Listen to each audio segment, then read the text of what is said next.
Good day. I'm Andrea Spindle, Executive Director of the Canadian Anti-Semitism Education Foundation.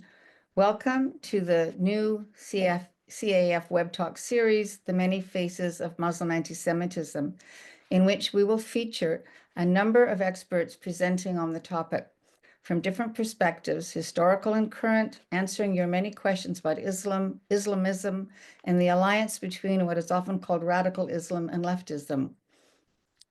It's my pleasure to thank and acknowledge today's program co-sponsors, the Mattathias Project, End Jew Hatred Canada, the Canadian Institute for Jewish Research, the Lodger Center Congregation, Israel Activist Calendar, the Jewish Leadership Project, the African Jewish Alliance, Doctors Against Racism and Anti-Semitism, the Massachusetts Anti-Semitism Synagogue Task Force, North Carolina Coalition for Israel, Club Z, Muslims Against Anti-Semitism, the Rhode Island Coalition for Israel, the J.ca, and Tafsik organization.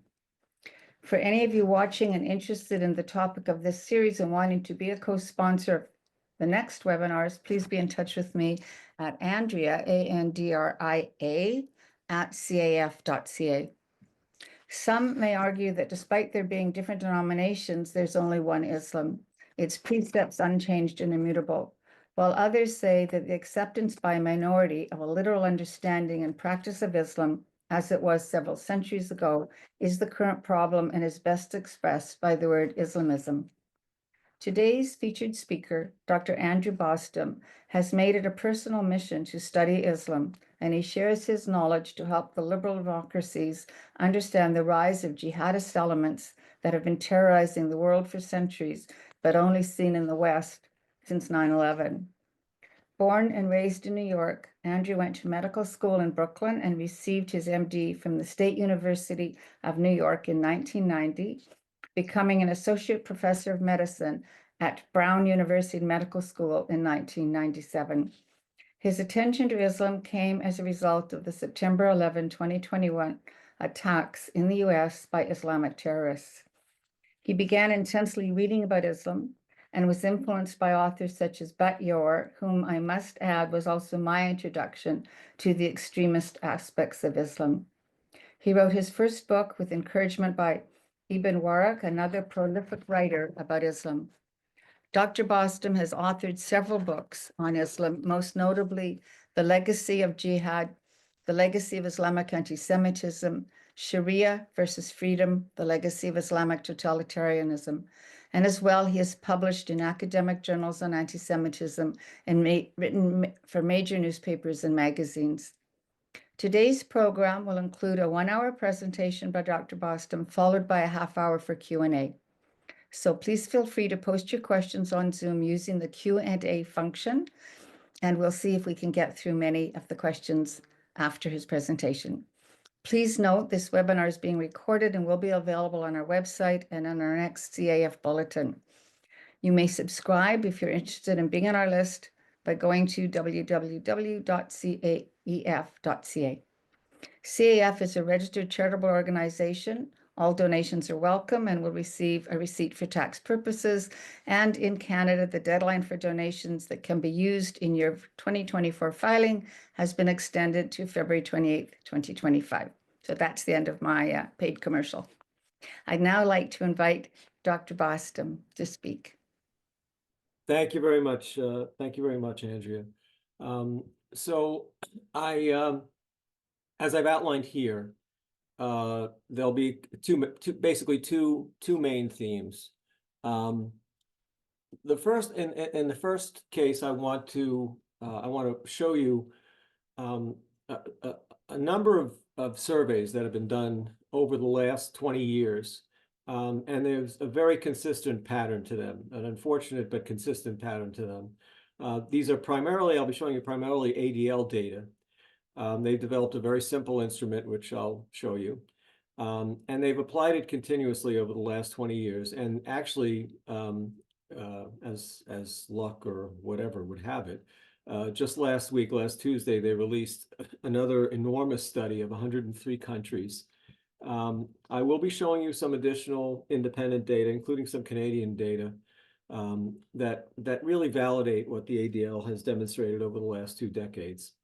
And then in terms of what I believe animates so much of this, again, sadly, I'll introduce you to really I would say the most important modern Sunni and Shiite sources of theological information, and how we're not really dealing, unfortunately, with a phenomenon that's coming from local, random, scattered, so-called radical mosques. That this is really a very sad part of the mainstream and the most authoritative teaching institutions, and we see it unrelenting despite the carnage on October 7th, 2023. If anything, it's maybe ramping up. So I find this to be a very useful definition of anti-Semitism from Vasily Grossman, the journalist and then later great novelist, Soviet novelist.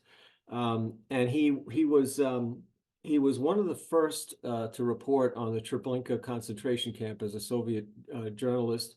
Later, he was quite open in his condemnation of particularly the Gulag system in the Soviet Union. So he ran afoul of the Stalin regime, and his works were censored. But in the middle of this novel, Life and Fate, he has a chapter that's basically dedicated to anti-Semitism, and I found this to be a very useful definition. Anti-Semitism is always a means rather than an end. It is a measure of the contradictions yet to be resolved. It is a mirror for the failings of individuals, social structures, and state systems. Tell me what you accuse Jews of, I'll tell you what you're guilty of. And I think this applies to religious totalitarianism as well. So this audience, I'm sure, is very familiar. Just to refresh your memories, the attack on October 7th, 2023 was an unprovoked attack by Hamas that were joined by local Gazan Muslims and attacked southern Israel. It was an ostensible truce. But according to some Saudi reporting, this type of incursion had been planned since 2014. It was the largest casualty toll for Jews since the Holocaust in a single day. 1,200 at least were murdered. Another 250 or so were held captive. Some are finally getting released, those that haven't died. The targets were disproportionately up to 90% non-combatant children, women, men, and the elderly. And there's been ample documentation, despite the denial, of the atrocities, everything down to and including forensic pathology evidence. What's accompanied this attack perversely, and ADL, amongst other sources, have documented this, was an extraordinary rise in anti-Semitic acts and expressions. The ADL recorded that it was the highest number of incidents in a 2-month period. In other words, going from shortly after the attacks on October 7th, 2023 to 2 months later. They recorded about a 340% increase over the previous year. All kinds of incidents happening in all kinds of settings, including on campuses. That actually got worse last spring, the spring of 2024. But many of the incidents could be linked to the war that was ongoing, and a pattern began to emerge very early on. The one fatality, there was a subsequent one, but the one fatality that the ADL noted early on was a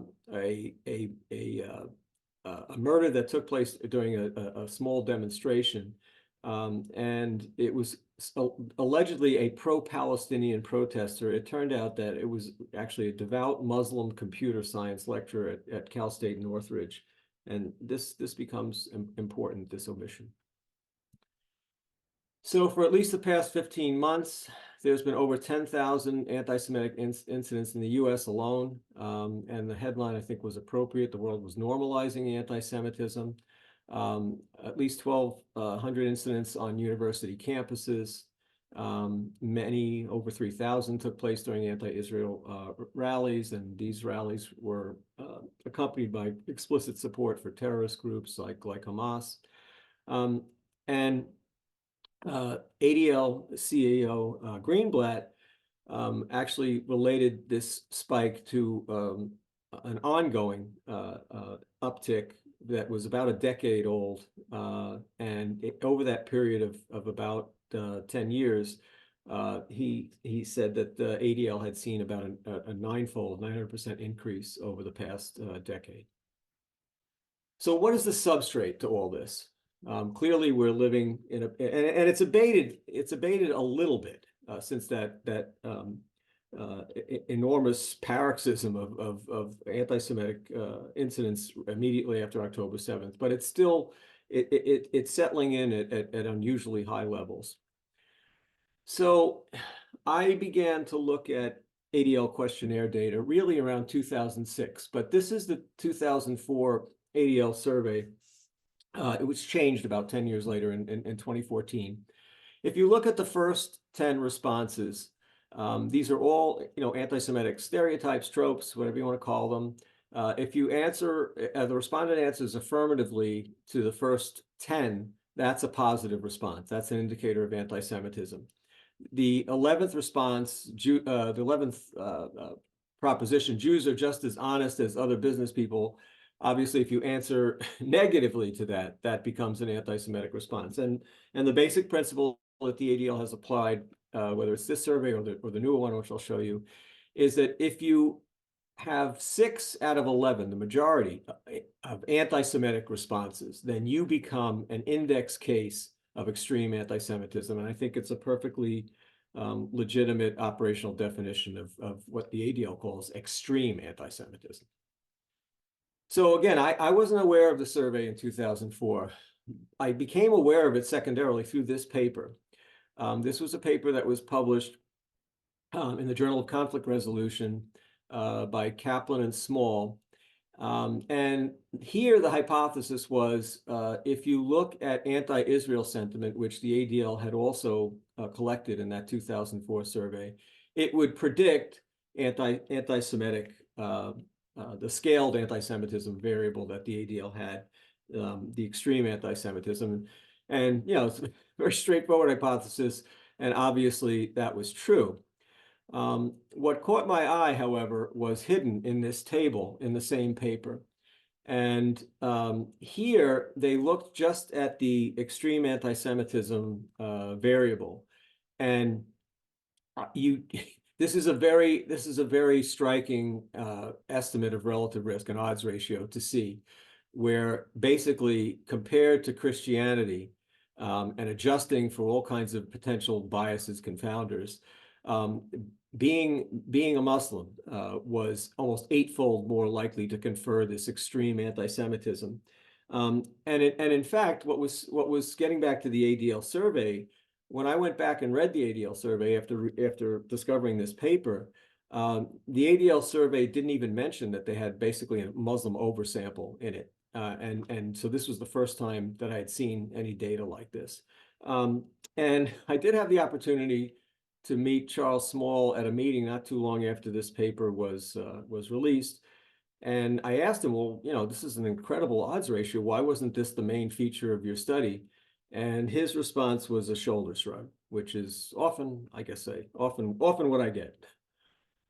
So the ADL modified its survey for 2014 to eliminate the 11th question, where a negative response became positive for anti-Semitism. So now it was 6 out of 11 agreeing with 6 out of 11 of these statements, but it was the same idea that 6 out of 11 conferred, designated the person as having extreme anti-Semitism.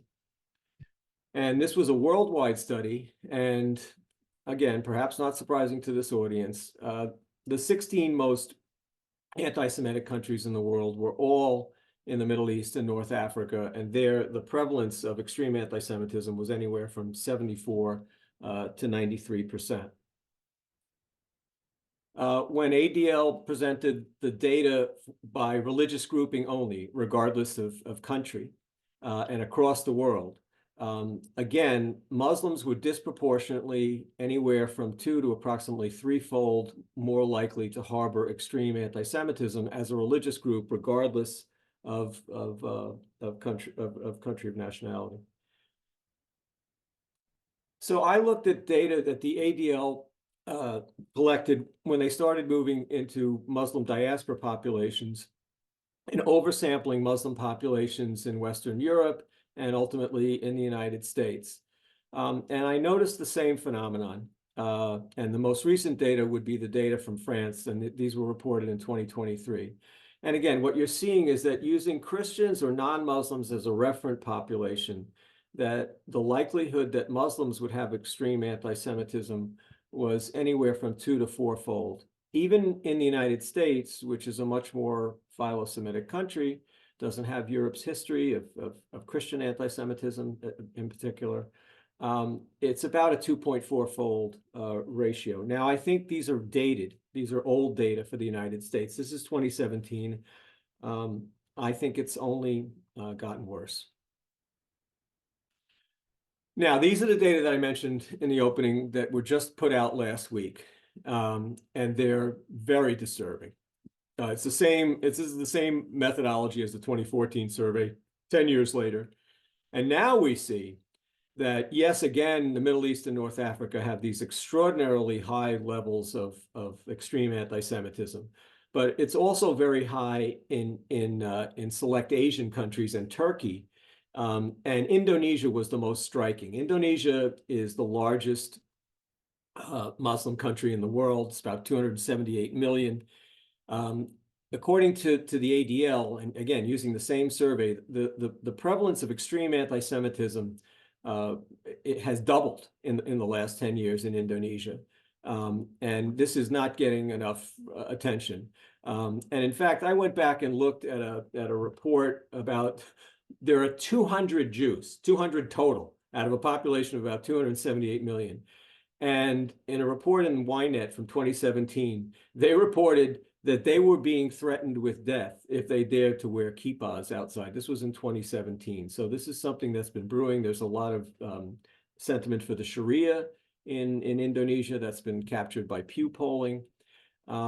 So this is a very disturbing phenomenon. And over on the right, you can see that, yes, there's clearly anti-Semitism in North America and European countries, but it pales overall in comparison to what we're seeing in Muslim predominant countries right now. So one of the things that ADL does, and that I've noticed, is it repeatedly downplays its own findings. ADL is very much a left-wing organization. It follows the left-wing line on many issues, including anti-Semitism. So they're compulsive about looking at and railing against right-wing or Christian nationalist or any evidence of neo-Nazi type anti-Semitism.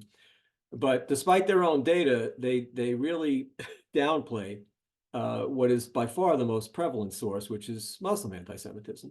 And so I saw this live once. I made some slides from Mort Klein of the ADL, and he presented them at a hearing in Congress in 2019. And he literally held them up because he was afraid that the AV wouldn't work. So, and the way these hearings go is the witnesses don't really get to confront each other directly ever, but even if they want to comment, there's a hiatus between one witness and another witness, and then all the bloviation of the congressman, et cetera. So about a half hour after Mort presented the data that I showed you, that this was the 2014 data, the 16 most anti-Semitic countries in the world were from the Middle East and were Muslim majority, almost Muslim exclusive countries. The ADL had a representative there who just gave this absurd commentary. She said, one of the witnesses, Klein, talked about global attitudes that we look at, and the ADL does track that.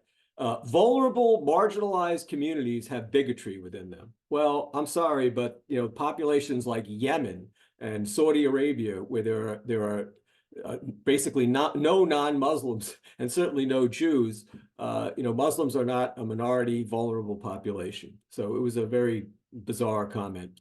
And you also get the sense that CEO Greenblatt knows what's going on, despite the press releases. If you recall, in 2021, there were hostilities which led to Operation Guardian of the Walls. Israel and Hamas. He noticed what was going on. There was an uptick in anti-Semitism in the United States. And his comment was, well, let's be clear. None of the people committing these crimes were wearing MAGA hats, right? We have people waving Palestinian flags and then beating Jewish people. Now, I wanted to move to some non-ADL data because these were kind of unique. They're very dated now. They're at least 10 years old. But here you had Jews in Europe that were asked who they believed had attacked them. You know, someone with right-wing views, left-wing views, Christian extremist views, Muslim extremist views. And if you look at the green bars, and I tallied up the individual responses, it's disproportionately a Muslim phenomenon as described by Jewish victims, about 2.2-fold excess. And this is violence or violent threats. So we're beyond just anti-Semitic attitudes. Now, these are different kind of concordant data coming from an academic think tank in Doha, in Qatar. And these were data that were collected in December of 2023 into early January of 2024. And I just picked out two, I thought, very important questions and their responses. And this sample really represents all of the Middle East and North Africa in essence. It's very similar to the ADL data that I showed you earlier on the question of anti-Semitism. But here, the two questions I pulled out was October 7th a legitimate resistance operation? In aggregate, again, from these countries, it was 88%. And then the other question that I felt was very important to highlight was about rejection of Israel's right to exist, recognizing Israel. And again, in aggregate, this was 89%. So I think these, again, they're slightly different questions. They're distinctly different questions, but they're getting at sentiments that can only be characterized as anti-Semitic, and they're by Arab Muslim pollsters. When you look at the United States post October 7th, Signal, which is known for political polling, actually had a question about the attacks. And I believe these data were collected about a month or so, or less than a month after the attacks themselves. And an alarming 58% of US Muslims agreed that the attacks were justified. I don't think the data reflected very well on the American population in this survey, because about 25% of Americans agreed with that proposition. I mentioned, and I'm sure many of you are aware, that there was an explosion of anti-Semitic threats and violence and demonstrations, particularly, I mean, some happened immediately after October 7th, 2023, but particularly last spring, in the spring of 2024. And this was a very courageous and comprehensive study done by Brandeis investigators. So they tapped into a database that exists apparently to gauge college attitudes, and it's often used as a clearinghouse for all kinds of surveys that are administered. And in this sample, so there were 60 US colleges and universities, and these investigators from Brandeis looked at campuses where there was a significant Jewish presence. But then they excluded the Jewish respondents to look at these questions that related to anti-Semitism. And essentially what they did is look at ADL-style survey questions and also some questions about anti-Israelism. So their conclusions, at least a positive, was that there was not a climate of universal anti-Jewish hatred. It was driven by about a third of students who held these distinct patterns of beliefs about Jews and Israel. Then when they looked at extreme anti-Semitism in the way they defined it, which was anti-Israel and anti-Semitic sentiments, that was a small minority. That was only about 2% of the sample. But here again, that 2% that exhibited extreme anti-Semitism was dominated by Muslims, who were 2.6-fold more likely to have this degree of virulent anti-Semitism relative to Christians. So again, a very consistent pattern. Now, I did look at some survey data from Canada, particularly, for this presentation. I don't know how many people are aware of it, but this was a survey published, I believe, last spring. It was done by an investigator named Brim. There were 1,121 non-Jewish adults, 1,010 non-Jewish university students, 312 Muslim adults, 14 Jewish adults. So a large sample, almost 2,900. 48% of Muslim Canadian adults with an opinion agreed that Jewish people are largely to blame for negative consequences of globalization. This was relative to only 5% of Canadian non-Jews. The statement that Jewish people have too much power in our country, meaning Canada. Again, for those with an opinion, 83% of Canadian Jews disagreed with that statement versus just 34% of Muslim Canadians. That's an absolute difference of almost 50 percentage points. And then very disturbing was 42% of Canadian Muslims who were willing to offer an opinion felt that homicide bombing targeting Israeli civilians was justified, versus, again, what I would say is still too high a percentage of Canadian non-Jews at 12%. And 52% of Canadian Muslims who, again, were willing to share an opinion did not believe that Jews were entitled to a state, to the state of Israel. Another unique wrinkle to these Canadian data was that, again, this was not like the European data where Jews were asked in terms of attacks and threats of attacks, or threats of violence, who they felt the perpetrator was. This was just, who Jews believed harbored the most anti-Semitic attitudes.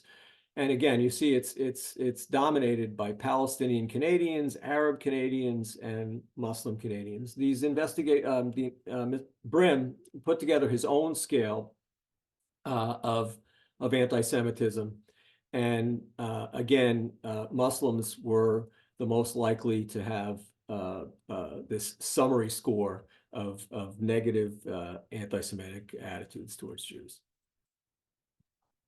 So I want to move from these polling data, which I think are, again, depressingly consistent, to what I believe is a major animating factor.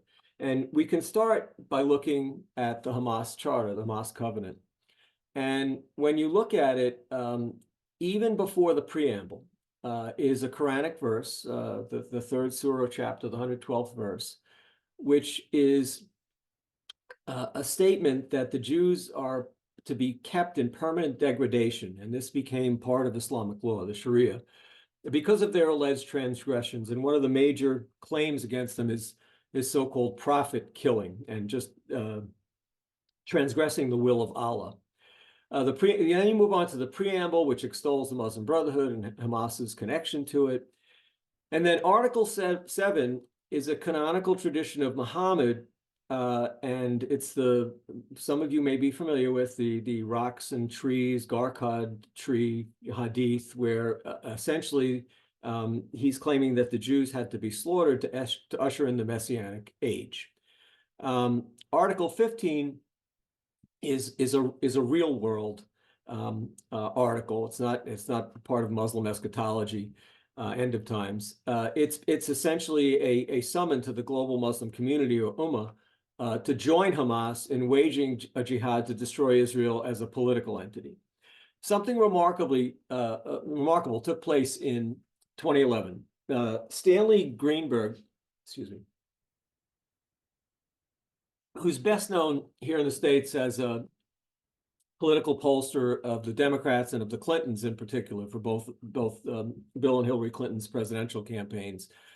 He literally took language out of Article 7 and 15, and as part of a survey, as part of a larger survey, but took those formulated questions based on those articles and queried Palestinian Muslims in the West Bank and Gaza face-to-face in Arabic. And when he took a quote from the Hamas Charter from Article 15 about the need for the global Muslim Ummah to muster battalions to defeat the Jews, 80% agreed with that. When he referred to the end of times eschatological hadith about annihilating the Jews to usher in the Messianic age, 73% agreed with that sentiment. Now, recently, you're probably aware of what happened after really like a 77-year struggle, basically since the French left. The jihadists, the Sharia supremacist forces in Syria and joined by others triumphed, and now you're going to see, unfortunately, I think the emergence of an Islamic State in Syria. And there was an article in the Post about what changes were going to be implemented in the education system. And one of them caught my eye. This was, it said, changes will include those who are damned and have gone astray language, to making it explicit that those who are damned are the Jews and those who've gone astray are the Christians. And I knew immediately where that came from. But some people were baffled. Well, it's a reference to the opening surah of the Quran, the 7th verse. And just a brief digression, one of the reasons why people have difficulty with the Quran is that it doesn't follow a narrative that's a developing historical linear narrative. This surah in particular, it's called the opening, is sort of spatchcocked on to the other 113 surahs. So there's 114 altogether. And the ordering principle for surahs 2 to 114 is basically longest to shortest. There are minor exceptions, but that's the organizing principle. This is a very distinct violation of that principle. It's a very, very short surah. But it's repeated up to 17 times a day by Muslims as part of their 5 prayer sessions and the subdivisions of those prayer sessions. So it says literally, after the first 6 verses, Muslims are told that they should follow the path of those upon whom Allah has bestowed favor, which is obviously Islam, not of those who've evoked your anger or those who are astray. And we learn from a canonical tradition of Muhammad that it's the Jews that have incurred Allah's anger and the Christians have gone astray. And when you look at authoritative Quranic commentaries on this verse, again, across the classical period to now, across Shiite and Sunni divide, 90% of them interpret Quran 1:7, as you might expect, consistent with Muhammad's interpretation. And this becomes a tremendous form of indoctrination if it's repeated as it is amongst pious Muslims 17 times a day. And I just gave you an example of a modern interpretation. I'll talk about late Grand Imam Tantawi at some length, briefly, a little bit. But here's his gloss. Here's his interpretation from his monumental Quranic commentary, which is probably the most important modern Sunni Quranic commentary. He says those who have incurred Allah's anger are the Jews, and those who are misguided are the Christians. This interpretation comes from Muhammad. And then he gives you some exegesis. So the Quranic commentators say those who have incurred Allah's anger, the Jews, knew the truth, but departed from it out of stubbornness and denial. This is a very repetitious theme that you'll see. As for the misguided, the Christians, they are those who lack knowledge and remain in error without finding the straight path again being Islam.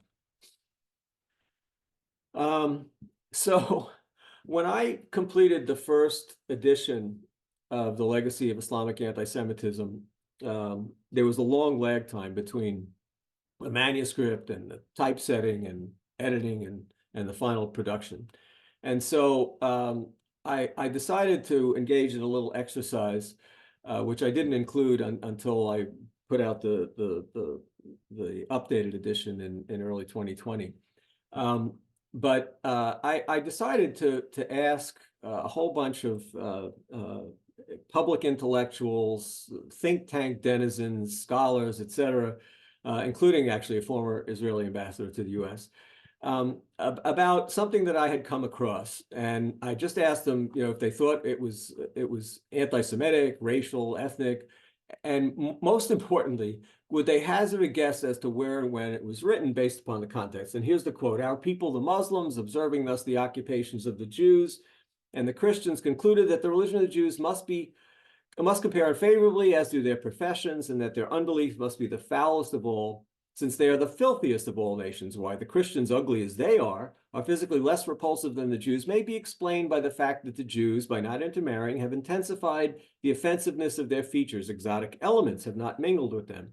Neither of males of alien races had intercourse with their women, nor have their men cohabited with females of a foreign stock.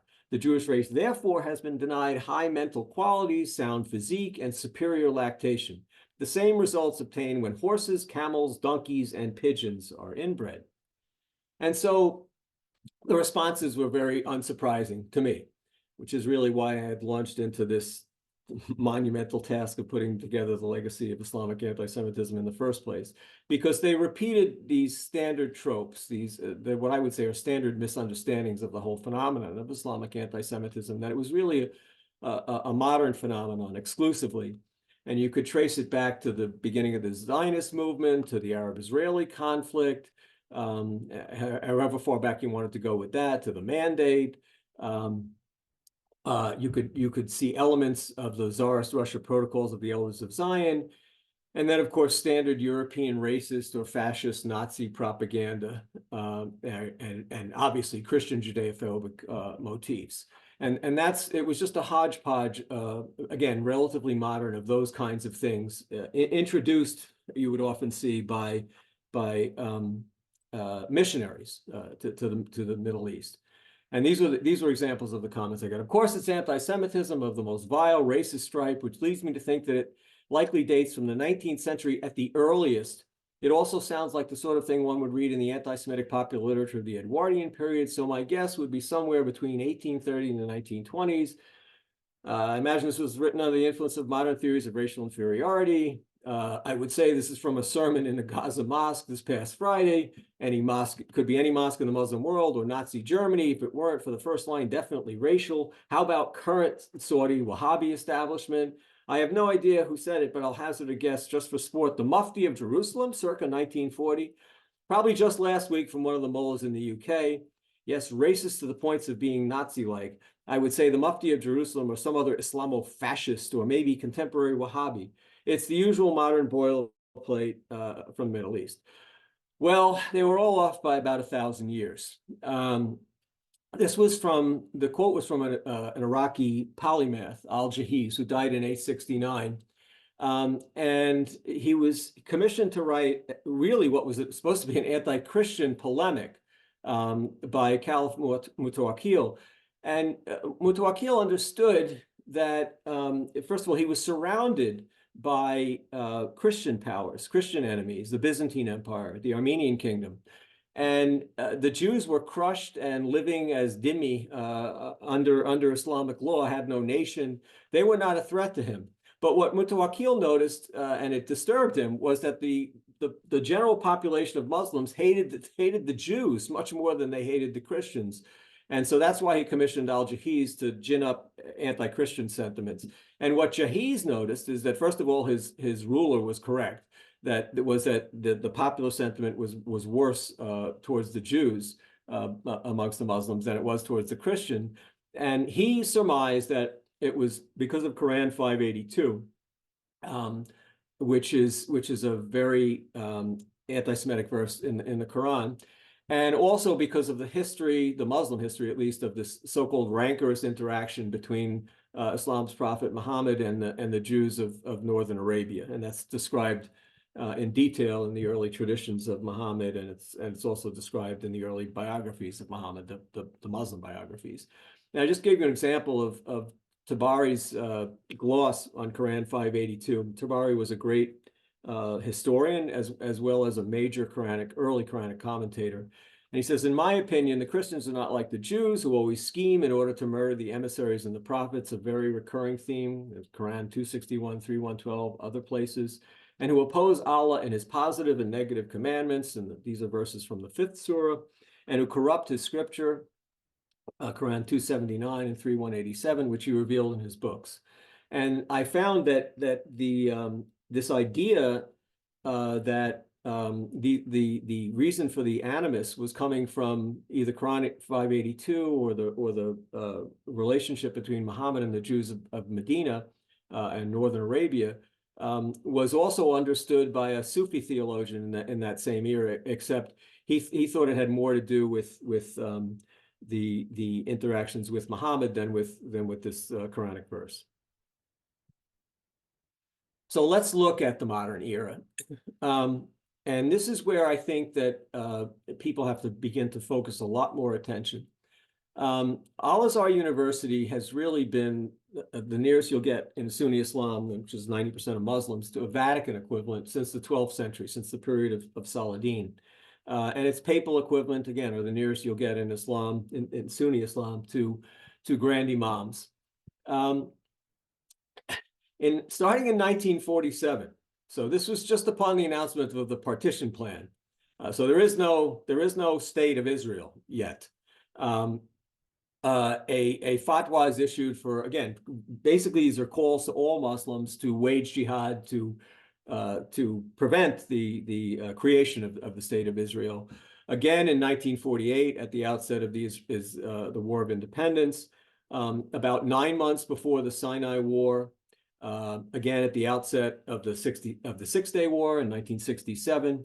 Very important, I'm going to go into this with you, was a 1968 conference where essentially the Arab Muslim world, this was a conference convened by Al-Azhar, rejects their sort of pseudo-secular nationalist campaign against Israel, and goes back fully, although it was always part of the struggle, to a jihadist ideology and to Islamic sources of Jew hate. At the outset of the Yom Kippur War is another fatwa, and even after October 7th, again, no attention has been paid to this, but there was another one of these fatwas issued in this 70-year history of such fatwas. So let's talk about the 1968 conference that Al-Azhar convened. Remember, this is in the aftermath of the resounding defeat and humiliating defeat that the Arab nations have suffered, the global Muslim Ummah has suffered as a result of the Six-Day War. And so my late dear friend and mentor, the historian David Littman, was in a library doing some other research in London, and he just happened to stumble upon this massive 935-page proceedings published in 1970. He was looking at it in 1971, which was the English translation of this seminal conference that had taken place in 1968. And he was going through it, and he was just appalled and deeply disturbed. And he decided that, people are not going to go through this 935-page tome. So he put out, along with Yehoshaphat Harkabi, a very, very good and accurate summary of the key contents in a 100-page monograph called Arab Theologians on Jews and Israel. And I think having gone through this massive tome myself, I think David very accurately summarized the disturbing themes of this conference. And he enumerated 6 of them. 1, Jews are frequently denoted as the enemies of Allah. 2, Jews manifest in themselves an historical continuity of evil qualities as described in the Quran. 3, the Jews do not constitute a true people or nation. 4, the state of Israel is the culmination of the historical and cultural depravity of the Jews. It has to be destroyed by a jihad. The superiority of Islam over all other religions is brandished as a guarantee that the Arabs will ultimately triumph.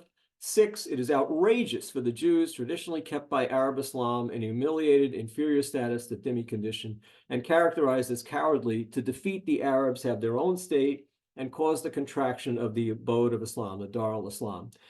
And David really encapsulated his worst fears in his conclusion. He felt that, again, having gone through the whole tome, it's incredibly it's a monotonous droning on of jihadism and Jew hatred, on and on and on. There are litanies of the Quranic litanies. There are at least 2 of them, of the 25 characteristics, permanent, unchanging characteristics of the Jews that are pejorative as enumerated in the Quran.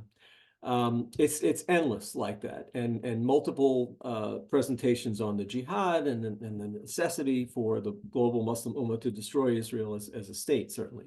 And he concluded that this would lead to the urge to liquidate Israel, politicide, and the Jews, genocide. If the evil of the Jews is immutable and permanent, transcending time and circumstances, and impervious to all hopes of reform, there is only one way to cleanse the world of them, by their complete annihilation. So what happened was David tried to share this with his academic colleagues, and he was just sort of, passed off. Oh, yeah, it's just rhetoric, etc. And then they came back to him after the 1973 war and said, gee, David, maybe you really were onto something. Well, I'm working on a translation of a major work, actually his PhD thesis by late Grand Imam Muhammad Sayyid Tantawi, that was published in 1968. And we've got it fully translated now. I have to do some annotation and an introduction, and I hope to get it out by the end of the year. But he was a child prodigy. He was a Hafiz. He memorized the Quran. He served as Grand Imam for 14 years, from 1996 to 2010. And also, he's a very important, perhaps the most important, modern Sunni Quranic commentator. But in his role as Grand Imam, he was a vicious Jew hater. There's no way around it. In April 2002, he referred to Israeli Jews as enemies of Allah, descendants of apes and pigs, again, invoking a Quranic verse. That the apes and pigs verse is Quran 560. Jews as apes alone is Quran 265 and 7166. The same month, he sanctioned homicide, bombing, martyrdom operations against, quote, any Israeli, including children, women, and teenagers. And that was notwithstanding what had happened before that pronouncement, which was the gruesome Netanya Passover massacre in March of 2002. Now, I want to read you this, excuse me, from the book that we're going to present in full translation. It translates in English as Jews in the Quran and Traditions. And this is really in the period I mentioned from that 68 conference. There are these litanies that are being put together. They're disturbingly accurate, but here he puts them. He aggregates them. The Quran describes the Jews with their own particular degenerate characteristics, i.e., killing the prophets of Allah. Again, a theme that goes back, I introduced in the Hamas covenant, which again shows you that Hamas is not particularly outlying when it comes to this. Corrupting his words by putting them in the wrong places, Quran 446, consuming the people's wealth frivolously, Quran 4161, refusal to distance themselves from the evil they do, Quran 3120 and 579, and other ugly characteristics caused by their deep-rooted lascivious envy, Quran 2109. Only minority of the Jews keep their word. All Jews are not the same. The good ones become Muslims. That's Quran 3113. The bad ones do not. And it really deteriorates, if it can deteriorate. The Jews always remain maleficent deniers. They should desist from their negative denial. Some Jews went way overboard in their denying hostility, so gentle persuasion can do no good with them. So use force with them and treat them in the way you see is effective in ridding them of their evil. One may go so far as to ban their religion, their persons, their wealth, and their villages. Again, so this is coming from someone who would go on to become the Sunni Muslim Vatican equivalent Pope, the Grand Imam of Al-Azhar University. And I was hoping that in his mature multi-volume, I think it's about 10-volume Quranic commentary, maybe he would have mellowed. He didn't. That came out about 20 years after the PhD. Again, Quran 560, the apes and pigs verse, condemns in broad terms the corrupt thinking and false assumption and claims of the Jews. What you, the Jews, claim is even more evil, as shown in the penalty that has befallen you, and regarding the transformation into apes, and pigs. He's also very much attuned in tune with the classical interpretation of jihad, particularly the jihad against Jews and Christians and their subjugation to Islamic law, which is expressed in Quran 929. Now, again, just briefly, the ninth surah of the Quran is believed to be, again, since there's no numerical order, It's believed by Muslims to be the final revelation to Muhammad, and it's essentially a series of timeless war proclamations. And this is specifically regarding the Jews and Christians, and he's just adopting the classical viewpoint as pertaining to our time. That the reason that they have to be attacked is because they have to be submitted to Islamic law, pay the jizya, the Quranic poll tax, and they deserve humiliation and ignominy in this world. As for the afterlife, their torture would be excruciatingly painful and everlasting. Now, he's succeeded by someone who's not quite as learned in this domain as him, Ahmed al-Tayeb, but he's also a virulent Jew hater, unfortunately. So he was a former Mufti of Egypt, president of Al-Azhar, and he's current, since Tantawi passed away from a heart attack in 2010, he's still the Grand Imam, Ahmed al-Tayeb. He sanctioned homicide bombing against all Israeli Jews in 2007, and then as Grand Imam in 2014 and 2018, he blamed ISIS and other jihad terror groups on a Zionist plot. And he also insisted that the Zionist entity Israel will march on the Kaaba, that's the central stone structure in the Holy Mosque in Mecca, and on the Prophet's Mosque, on Muhammad's Mosque in Medina. This is on their minds and in their hearts. Nonetheless, in sheer cognitive dissonance, he also stated in 2018, the issue of anti-Semitism is a lie that continues to deceive nations to this day. 2 television interviews that he gave went over the same theme. He went back to that central anti-Semitic verse, which is really kind of projection, because the verse, the part that pertains to the Jews says, "You shall find the strongest among men in enmity to the believers to be the Jews," and that's why, of course, Muslims should hate them. But what Tayeb has said twice on national TV, on Egyptian national TV, is that this is an unchanged historical perspective. He conflates Zionism and Judaism, and that this 1400-year ongoing reference is something that should define relations between Muslims and Jews to this day. And this is a very strikingly dark thing to say on national TV. And like his predecessor, there's really no pushback against it, certainly from major Jewish organizations. Worse still, I think, and this just happened, well, relatively speaking, on the day of the attacks on October 7th, if you go to the Al-Azhar website, you can see how they were celebrating the, quote, resistance efforts of the proud Palestinian people, nary a mention of the carnage that they had inflicted on non-combatants, innocents, etc. But it got worse.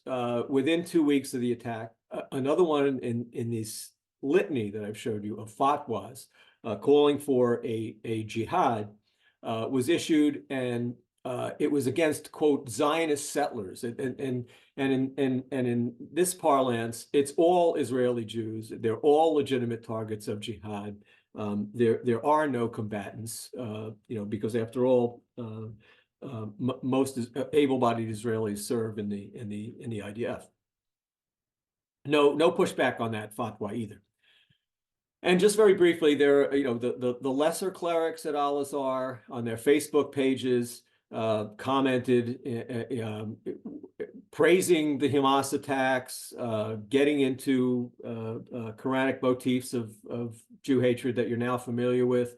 There's also this curse in the Quran in 578 upon the Jews, again, for transgressing the will of Allah, murderers of prophets. Again, both the Dean of the Faculty for Islamic and Arabic Studies and the Inspector General of Al-Azhar put these types of sentiments with Quranic support out on their Facebook pages. Interestingly, Tayeb himself, getting back to Tayeb, the current Grand Imam, on the 77th anniversary of the partition plan, remember there was a fatwa sanctioning jihad issued around the time of the partition plan originally in 1947. Well, he reaffirmed the Al-Azhar's rejection of the UN partition plan and that early iteration of a two-state solution. And then when Syria collapsed, within a few days of Syria's collapse, he again blamed that on the agents of Zionism, and used language, I guess, that people are now more familiar with, coming from Khamenei, the mullahs of Iran, about Jews being a cancer that must be prevented from spreading into the Arab Muslim body and be prevented by limb by limb. Okay, I want to turn very quickly to Shiite Islam. The themes, the anti-Semitic themes, are essentially identical. And I'm deliberately not going to discuss Ayatollah Khomeini, Ayatollah Khamenei, because I think that the idea that they are somehow just a radical embodiment is a canard. And the way I want to demonstrate that to you is that it was just shocking to me when I was reading both the Western academic and certainly the Iranian academic discussions of Mohammad Sayyid Tabatabai, who died in 1981, and after whom the largest specialized social sciences university in Iran is named, and he is undoubtedly the most important modern Shiite Quranic commentator, but also perhaps the most important religious authority figure. Again, these gushing praises of him. They actually they put together a neologism. He's not just a theologian, a Shiite theologian. He's not just a philosopher. He's a theosopher, after all. So here we go into his commentary, his monumental commentary from the Shiite perspective.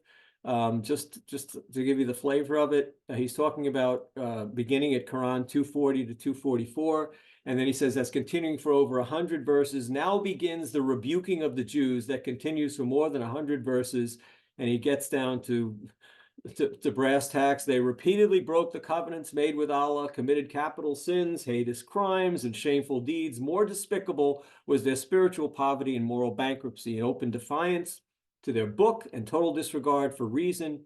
It was all because in their hearts were hardened, their souls lost, and their endeavors worthless.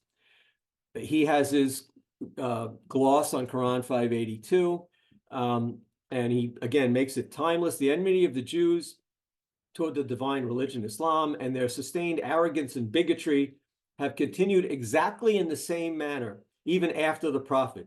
These unchanged characteristics confirm what the mighty book, the Quran, has indicated. And he's also got a very traditional view of the Quranic war injunction against Jews and Christians, Quran 929.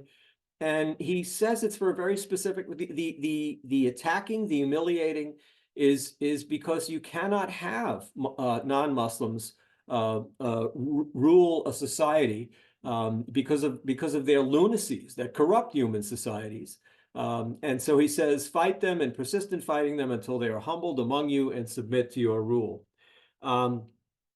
Yeah, I put a little note on this from a presentation I gave recently. And in fact, this Dearborn Shiite Imam al-Husseini, fortunately, was not allowed to speak during one of the inaugural ceremonies. So, but he was bad news. He was a Hezbollah supporter. But again, the idea that I was trying to get across was that whether it's a Hezbollah imam that was allowed to speak or not, it has no impact on this type of very authoritative teaching to pretend that these ideas are marginal. So very quickly, I'm sure you're all familiar with the Middle East Media Research Institute Project for Reform. I'm sorry, just for memory, but this was from the Project for Reform. This was a summary. Mansour al-Hajj did an amazing job of going through hundreds of sermons, and he's got he's an observant Muslim. He's a Saudi, I believe, and he has a much more apologetic take, certainly, than I do on Islam, but I think he did a very honest job here. And this was his description of the preaching that he observed after October 7th, is almost all the sermons seem to share similar themes in their framing of the attack, the October 7th attacks, amplifying a single narrative which justifies Hamas's attacks as a legitimate act that is based on the command of Allah and the teachings of Muhammad. And he says these preachers and imams focused on highlighting the similarities between Hamas's attack and the wars fought by the Prophet and his companions, demonizing Israel, narrating historical anti-Semitic stories attributed to the Prophet Muhammad, founder of Islam, such as the hadith about the stones in the Garqa tree, which we've repeated, and citing verses from the Quran, many of which I've given you examples of, that characterize Jews as corrupt, treacherous, untrustworthy, and the killers of prophets. And so what you see is that this is a top-down, bottoms-up phenomenon. So you see the most authoritative teaching institutions, like Al-Azhar University and its grand imams. You see, again, this theosopher, giant figure in Shiite Islam, down to the local mosques, both Sunni and Shiite. And I came across this remarkable article that's still online from the Washington Post. I remember seeing this about 5 years ago, that a black convert to Islam recalled that the first thing that he heard was when he was living near, I guess, some sort of street corner mosque, and through the walls he heard this booming sermon that was given by none other than Saeed Ramadan, who was a well-known, not only a scholar but a Muslim brother. He was an ally of Haj Amin al-Husani, and he was actually invited into the Eisenhower administration when they believed that Islam was a bulwark against communism in the early 1950s. But here he was giving a sermon calling for jihad against Israel, with again using the same type of language in 1975 in Washington, D.C. So it's not a new phenomenon. Yigal Kamon warned in 2019 about how our so-called Jewish leadership has done, and to this day is doing, nothing about this type of incitement, whether it occurs in the United States or Canada. He said a lot of the incitement actually deteriorated into threats of violence based on Islamic texts, the primary basic Islam of the time of Muhammad. The Jewish communities who are the direct victim or the direct target of this incitement are afraid to do anything, not protest, not public action, not anything. They are afraid of being considered Islamophobic. And this Islamophobic smear really shuts down rational and open discussion of this phenomenon, of this mosque problem. And I wanted to give you an example. Many of you, I'm sure, know about this imam who actually gives sermons to something called the Muslim Youth Victoria Islamic Center. I think there's been write-ups in about him. Andrea told me from the National Post. But again, just it's more boilerplate. The Quran has clearly shown the true nature of the Jews. They spread corruption throughout the land. This is, by the way, these verses are really they're like a Quranic antecedent to the protocols of the elders of Zion. Again, the same allegations: breaking covenants and treaties. They are the murderers of the prophets and the righteous early followers of Islam. I just came across this. There was an observation that David Littman used to make to me about how the population shift in the overall world population of Jews did not argue in favor of this notion of so-called Islamic tolerance. And it was just something I kept in the back of my mind. And I was doing some research a few weeks ago, and there was actually a halfway decent entry in the original Jewish Encyclopedia, the 1906 edition. And it was there, referring to Benjamin of Tudela, the traveler, the rabbi, the itinerant rabbi, that about half of the world's then estimated 750,000 Jews lived in Islamdom in 1170. By 1906, 93% of the world's 11.3 million Jews lived in either Europe or North America, versus only 7% in Muslim countries. And so I thought this was kind of the point that David had made all those years ago. And then this is a discussion, a brief description from Mordechai HaKohen, who was a Libyan Talmudic scholar, and he was I guess we'd call him an autodidact anthropologist. And he wrote an ethnographic study of North African Jewry in the early 20th century.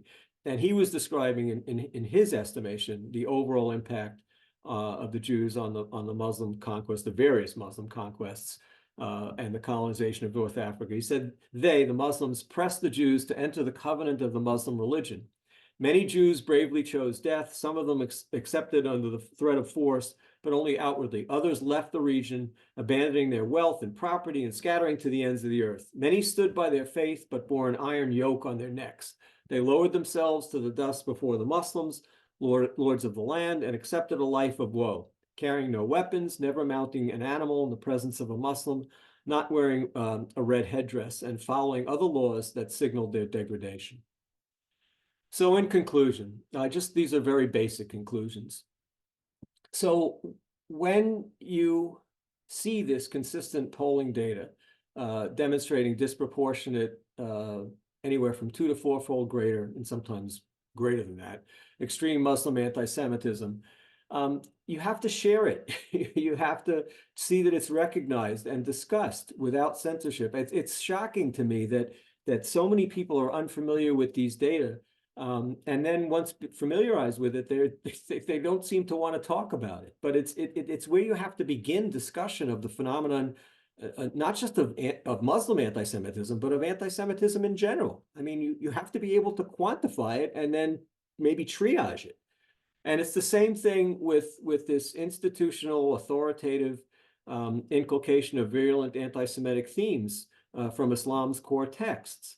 And inciting a global Muslim jihad against Israel. You have to share this information. You have to see that it's recognized and discussed without censorship.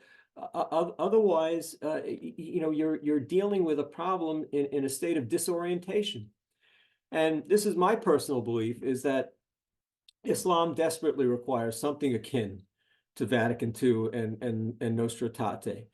Some sort of mea culpa-based wrenching reforms of its Jew-hating theology, and it is central to Islam. And again, we have to just acknowledge that, finally. And I just saw a recent example of coming up on the 60th anniversary of the 1965, at least, pronouncement of Vatican II Nostra Aetate. And the U.S. Conference of Catholic Bishops and the American Jewish Committee actually put together a joint glossary on anti-Semitism. And they not only reaffirmed the Nostra Aetate reforms, again, with this imminent anniversary, but the glossary itself, the anti-Semitic terms and the phrases and conspiracies that are exemplified, the cartoons, themes, memes, the U.S. Conference of Bishops annotated them in a way for Catholics to understand. Thank you very much. Thank you. So a lot of questions have come in, and what I'm going to do with following the program is that I actually will send you all the questions, and perhaps we can then share the responses. But just to jump in, so you've mentioned Al-Azhar's role in all of this. I had understood that when Al-Sisi bumped out Morsi, he initially made statements that the mosques and the preachers in the mosque had to stop pushing an anti-Israel message. Was that true, or was that a passing remark? Obviously, it's a passing remark. I mean, Do you have any influence at all on the theologians? I understood he was more secular. Nothing, absolutely nothing. And I think this has been a chronic problem since 1979. That absolutely, I mean, this is clearly in violation of all those accords going back to 1979, and nothing's ever been done about it. Nothing whatsoever. Occasionally, you'll hear some rhetoric, but absolutely nothing. Certainly the Jew hatred. They have a large Coptic minority population, so the language towards the Copts is often mollified. But I mean, they're still heavily persecuted in parts of Egypt, but you won't hear these kinds of dark pronouncements about Christians coming out of Al-Azhar, typically. But no, there's been absolutely no evidence of reform of these kinds of teachings from Al-Azhar. So given the extraordinary antipathy towards Israel that is expressed in Egypt that we rarely hear about, and as you said, has been ignored by the Jewish world, do you see the buildup of Egyptian forces along the border as a serious concern? Because I understand that's been happening. I would always be concerned about a development like that, whether or not they were openly professing this kind of rhetoric. I will say, just to give you an example of how bad the situation is from the Jewish perspective, she's out now. Deborah Lipstadt was the U.S. envoy from the State Department on anti-Semitism under the Biden administration. She actually very recently, one of the last things she did during her tenure was to go to Cairo. But she goes to Cairo, and what does she go for? She's looking at these, long abandoned synagogues / mausoleums / museum pieces of the Egyptian community that Nasser liquidated in the mid 1950s. But she doesn't make a trip to Al-Azhar University. She doesn't go and demand an audience with Al-Tayeb and insist that they really must stop this virulently anti-Semitic preaching. They must rescind their fatwa to wage jihad against all Israelis. I mean, it's preposterous that she schleps all the way over there and does nothing of value. Although I would assume they wouldn't listen to an American woman anyhow. Doesn't matter. Just the gesture itself needs Yeah. to be made. So there needs to be a bigger gesture. Here's a puzzle for I'm sure everybody's asking, how can it be that Islamism and leftism have found made common cause when there's absolutely nothing in their values that overlaps? Oh, Except this is a problem that literally goes back to Marx. Marx was very critical of Islam as a religion. He was critical of all religions. But in his writings, he actually felt that it was useful for the nascent communist movement to make an alliance with the tottering Ottoman Empire just to sow discord in Russia and Western Europe. So this is not a new idea at all. Again, from the communist perspective, from the hard left perspective, there's always common enemies, and you see where it goes though. The Iranian Revolution in 78, 79, there was an alliance between Khomeini's forces and the communists, and Khomeini achieved the upper hand and was slaughtering the communists, and vice versa. Stalin was slaughtering Muslim populations that would not accept his iron yoke. So yeah, there can be temporary alliances. There's a very interesting overlap in terms of just credos. The Islamic confession of faith is there is no God other than Allah, and Muhammad is his prophet. If you look pre-Bolshevik Revolution, these communist movements, socialist movements that developed, particularly in England and Germany, they actually had as their credo that there is no God and Karl Marx is his prophet. So there's a lot of overlap in these ways of totalitarian thinking. You had spoken to me earlier about the fact that Islam also doesn't recognize nation states, and so you may have a lot of Muslim countries, but they are actually the jihadists are just as is Muslim countries as they are anti-Israel, are they not? They prefer the Ummah. They prefer a conglomeration of Muslim states into the recreation of a caliphate than their individual national loyalties per se. Yeah, that actually even polling data. I mean, that's not just the doctrine. There were polling data. They're a little old now, but I don't know how much it's changed. There were polling data from 2007 that were done by the University of Maryland and something called World Opinion Dynamics. And they sampled roughly 1,000 Muslims going west to east from Morocco, Egypt, so two particularly Egypt, sizable Arab Muslim populations, and then Pakistan and Indonesia. And roughly 2/3 of that sample both wanted the recreation of a caliphate and its administration under strict Islamic law. 2/3. So, okay, what has brought this to North America in such a big way? We know this has gone on for 1,000 years in the East. What has actually moved it west? Is that just Qatar funding it or something else? I don't think that you can blame all this on whoever you want, the Saudis, Qataris, etc. I think your Muslims are taking advantage of the religious freedom to teach their doctrine in the United States and Canada.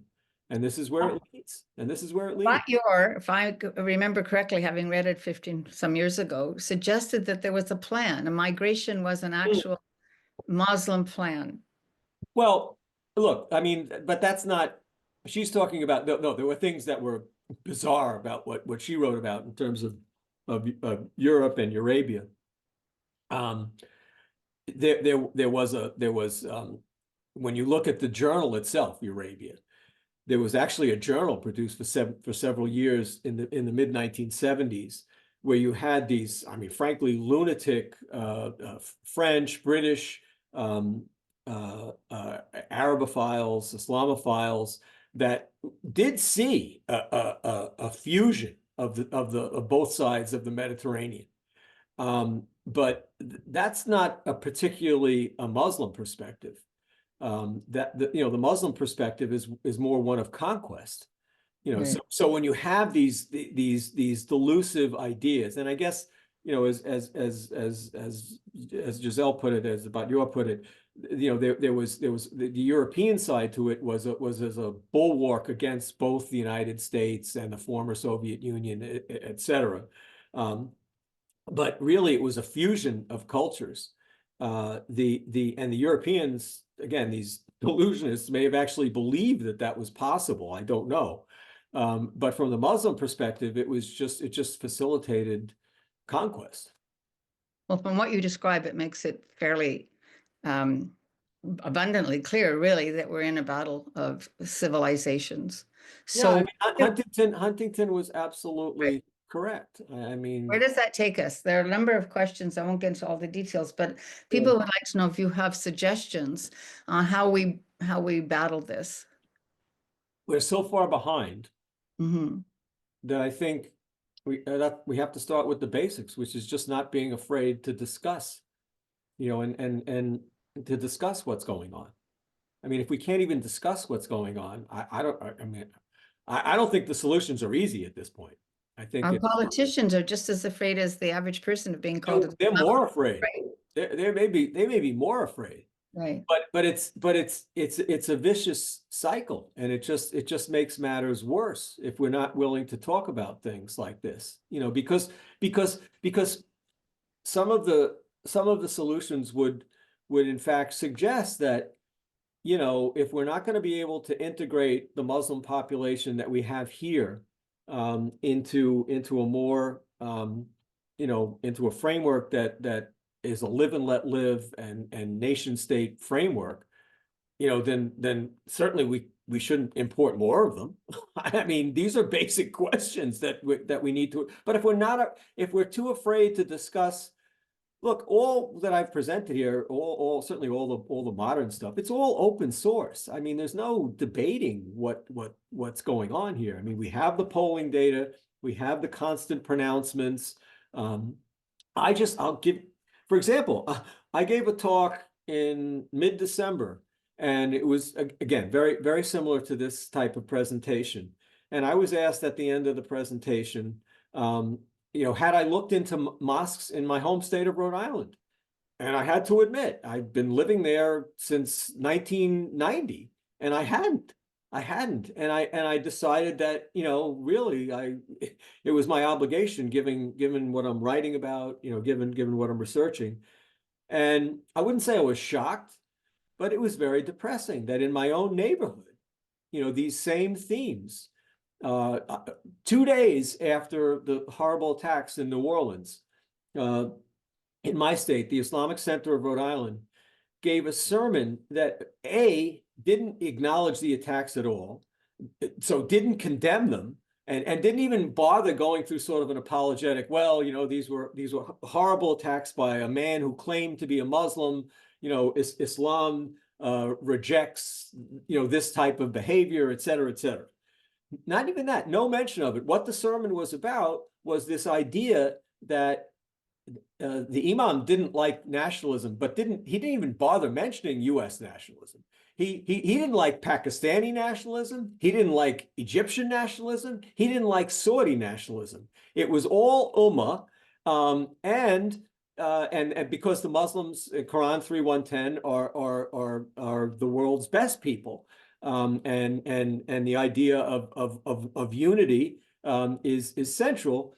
But then he melded that to a comment. This is from Quran 48:29, where Muhammad tells Muslims to be harsh or hard to the disbelievers and merciful amongst themselves.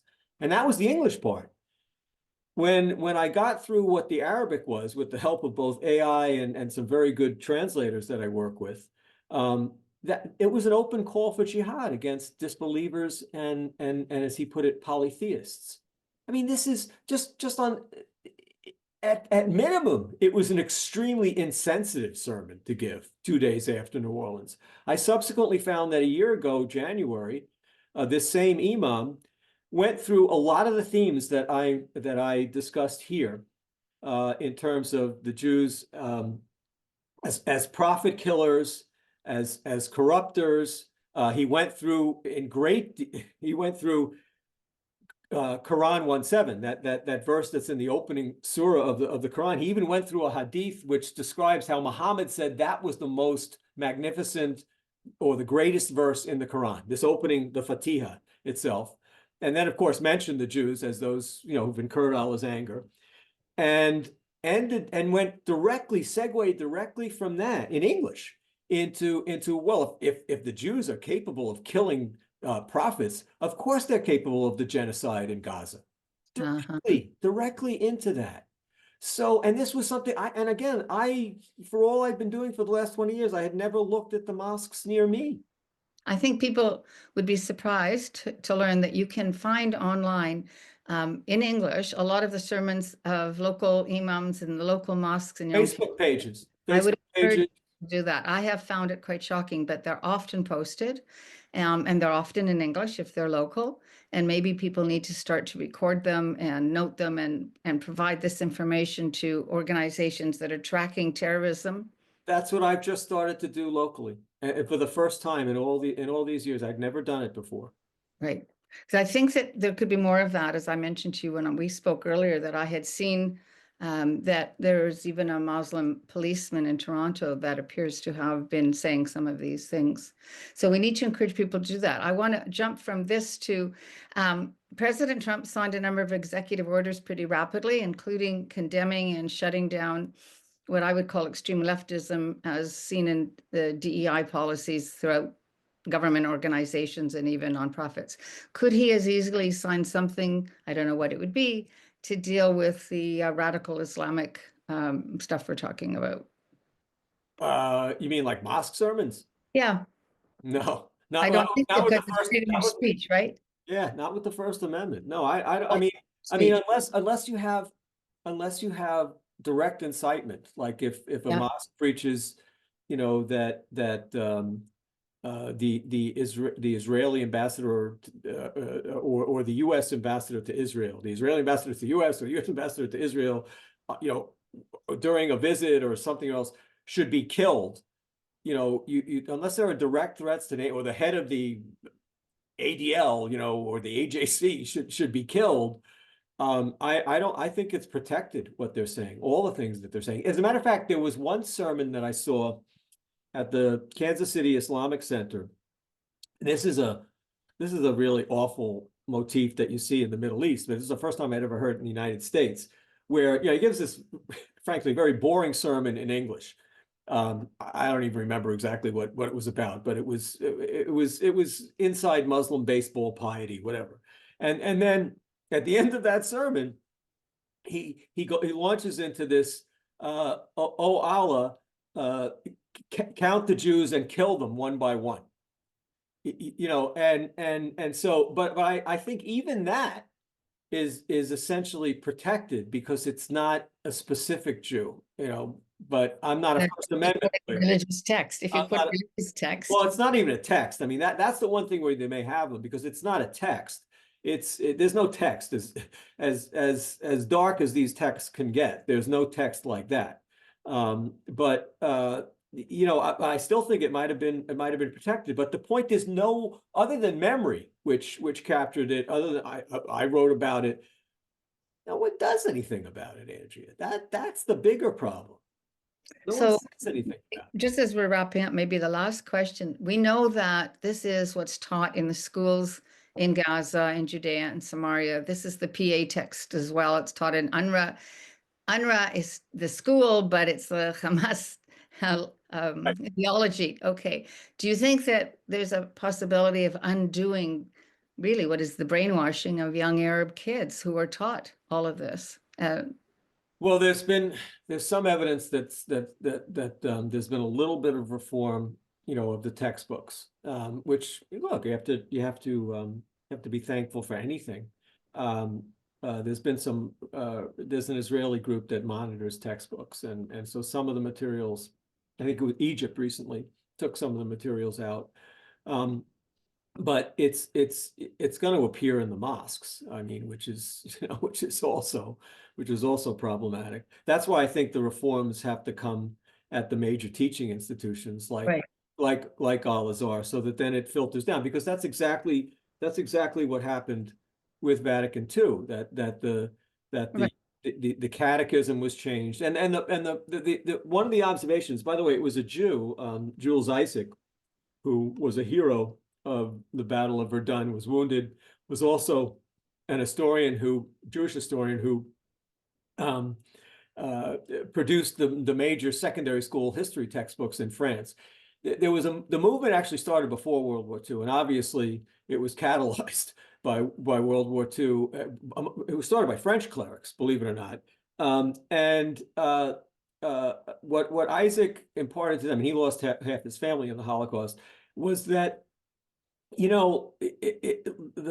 Old Testament, the New Testament, you're not going to be able to alter the language because it's divine language, but you certainly can alter all the commentaries of the church fathers, and you can alter the catechism.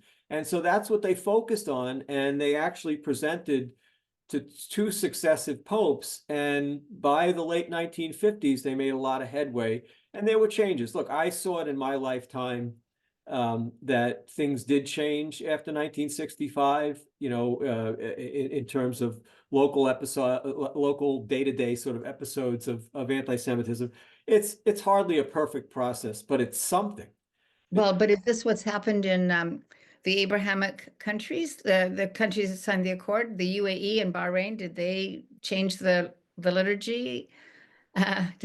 No, and if anything, if you look at the ADL polling data, Yeah. from comparing 2014 and 2024, if you look specifically at the countries in the Abraham Accords or toying with the idea of joining it, it's gotten worse. Wow. Slightly. Now within our ability to measure, because the levels are so high to begin with. But if you look at UAE, I think it went from about 80% of extreme anti-Semitism on the ADL scale to over 90%. Saudi Arabia went from about 75% to 91%. So the government's having no impact on it. It's, again, if you're not going to change some of the fundamental authoritative teaching and have that then filter down to the mosques, because after all, a lot of the local imams, whether they're local imams within the Middle East or the imams that fan out across the world, they train at these major teaching institutions. And we know that they then travel widely, globally, they're here. Well, Andrew, I wish I could say it was wonderful to hear you, but it's scary as hell. But I thank you. It was a fabulous presentation on behalf of everybody that's been a sponsor and all that attended today. I really do thank you. Appreciate it very much. Thank you, Andrew. I will share the questions with you, and I will get back to everybody that has submitted them. We'll circulate the video and the responses. Yeah, Andrew, my parting message would be to just speak up. Speak up whenever, whatever forum you have, even if it's a tiny forum, just say something and try and get our leaders that have big platforms to begin to address these ideas, to begin to address these, not ideas, these phenomena. I mean, again, that's why I gave the example of Deborah Lipstadt. Don't waste a trip to Egypt to kowtow to, temples that are basically mausoleums and museum pieces, when Right. housed in Cairo is also Al-Azhar University. Take advantage of your position to demand a meeting like that and actually do something. And I think that's something that everybody listening can. We can monitor the mosques. We can follow up and report what we're hearing and what we're seeing. And I think people have been reluctant to do that. So thanks for the encouragement. Thank you, everyone. I'm going to ask David to put up our final slide and thank everyone again and wish you well. Have a good day.